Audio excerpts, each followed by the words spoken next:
बहुत समय पहले एक छोटे से गांव में जन्माष्टमी का त्योहार धूमधाम से मनाया जाता था। गांव के लोग इस दिन भगवान श्री कृष्ण की पूजा अर्चना करते, झांकियां सजाते और रात भर भजन कीर्तन करते थे। एक साल जन्माष्टमी की रात गांव में एक अजीब घटना घटी।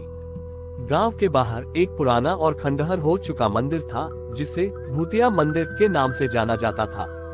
गांव के लोग कहते थे कि इस मंदिर में भूत प्रेत रहते हैं और इसलिए कोई भी वहां जाने की हिम्मत नहीं करता था।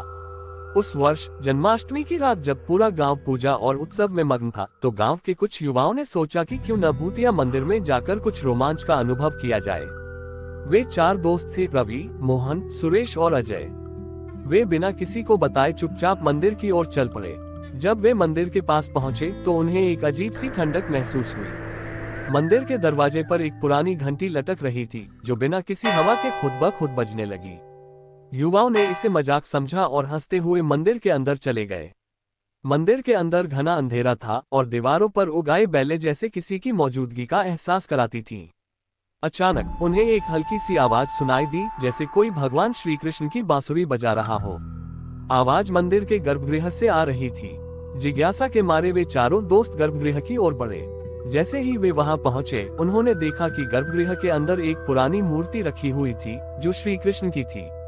मूर्ति के सामने एक बूढ़ी औरत बैठी थी, जिसकी आंखें बंद थीं और वह बांसुरी बजा रही थी। उसके चेहरे पर एक अजीब सी शांति और एक डरावनी चमक थी। अचानक बूढ़ी औरत ने अपनी आंखें खोली और उन्हें घूरने लगी। उसके चेहरे पर एक भयावह हंसी थी, जिसने दोस्तों की रूह कंपा दी। वे चारों डर से कांपने लगे और वापस भागने की कोशिश करने लगे, लेकिन उनके पैर जमीन में जैसे जम गए थे। बूढ़ी औरत ने कहा, तुम्हें यहाँ नहीं आना चाहिए था। ये मंदिर एक शापित स्थान है, जहाँ मेरी आत्मा कैद है। जन्माष्टमी की रात मैं इस मंदिर की रक्षा करती हूँ और जो भी यहाँ आता है उसे अपने साथ ले जाती हूँ। ये सुनते ही चारों दोस्तों की सांसें अटक गईं। वे जानते थे कि अब उनके पास कोई बचने का रास्ता नहीं है। जैसे ही बूढ़ी औरत ने हाथ बढ़ाया, सब कुछ अचानक से गायब हो गया। अगली सुबह गांव के लोग जब जन्माष्टमी की पूजा के बाद मंदिर के पास गए, तो उन्हें वहां सिर्फ 4 चप्पलें मिली, लेकिन वे चारों दोस्त कभी नहीं मिले।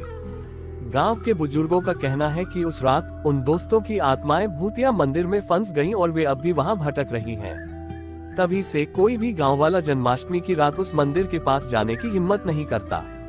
इस कहानी का संदेश है कि अज्ञात और शक्तिशाली चीजों के साथ खिलवाड़ नहीं करना चाहिए, खासकर उन स्थानों पर जो शापित या भूतिया माने जाते हैं।